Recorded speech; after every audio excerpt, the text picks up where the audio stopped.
ಕನ್ನಡ ಚಿತ್ರರಂಗದ ಖ್ಯಾತ ನಿರ್ಮಾಣ ಸಂಸ್ಥೆ ಒಂಬಾಳೆ ಫಿಲ್ಮ್ಸ್ ದೊಡ್ಡ ದೊಡ್ಡ ಪ್ರಾಜೆಕ್ಟ್ಗಳನ್ನು ಕೈಗೆತ್ತಿಕೊಳ್ಳುತ್ತಿದೆ. ಪ್ರಭಾಸ್ ನಟನೆಯ 3 ಚಿತ್ರಗಳ ನಿರ್ಮಾಣಕ್ಕೆ ಮುಂದಾಗಿದ್ದು ಈಗಾಗಲೇ ಭಾರಿ ಡೀಲ್ ಕುದುರಿಸಿದೆ. ರಿಷಬ್ ಶೆಟ್ಟಿ ಜೊತೆಗೆ ಮುಂದಿನ ದಿನಗಳಲ್ಲಿ 4 ಸಿನಿಮಾ ಪ್ಲಾನ್ ಮಾಡ್ತಿದ್ದಾರೆ ಎನ್ನಲಾಗ್ತಿದೆ. ಕೆಜಿಎಫ್ ಹಾಗೂ ಕಾಂತಾರ ಚಿತ್ರಗಳ ಮೂಲಕ ಒಂಬಾಳೆ ಫಿಲ್ಮ್ಸ್ ಬಂಗಾರದ ಬೆಳೆ ತೆಗೆದಿತ್ತು. ಸದ್ಯ ಕಾಂತಾರ 1 ಸಿನಿಮಾ ನಿರ್ಮಾಣವಾಗ್ತಿದೆ.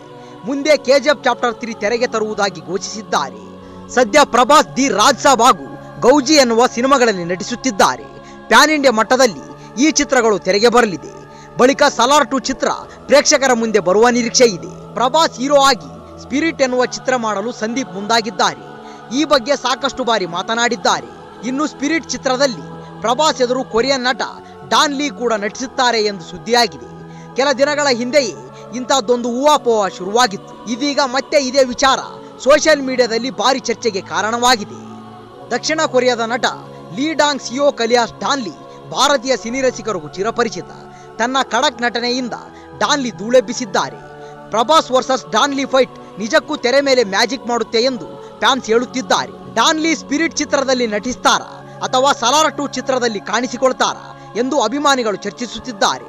ಮೊದಲ ಭಾಗಕ್ಕಿಂತ ಹಲವು ಪಟ್ಟು ದೊಡ್ಡದಾಗಿ ಸಲಾರ್ ಸೀಕ್ವೆಲ್ ಬರ್ತಿದೆ. ಸದ್ದಿಲ್ಲದೆ ಈಗಾಗಲೇ ಚಿತ್ರೀಕರಣ ಸಹ ಆರಂಭವಾಗಿದೆ. ಒಂಬಾಳೆ ಫಿಲ್ಮ್ಸ್ ನಿರ್ಮಾಣದ ಸಲಾರ್ 2 ಚಿತ್ರದಲ್ಲಿ ಡಾನ್ ಲೀ ನಟಿಸಿದರೂ ಅಚ್ಚರಿ ಪಡಬೇಕಿಲ್ಲ.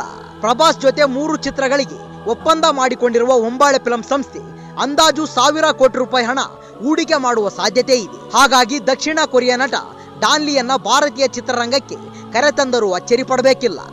ಈ ವಿಡಿಯೋ ಇಷ್ಟವಾದಲ್ಲಿ ನಮ್ಮ ಚಾನಲ್ ಲೈಕ್ ಮಾಡಿ, ಶೇರ್ ಮಾಡಿ, ಸಬ್ಸ್ಕ್ರೈಬ್ ಮಾಡಿ ಅಂತ ಹೇಳ್ತಾ ಅಲ್ಲಿಯವರೆಗೂ ಟೇಕ್ ಕೇರ್, ಬಾಯ್ ಫ್ರೆಂಡ್.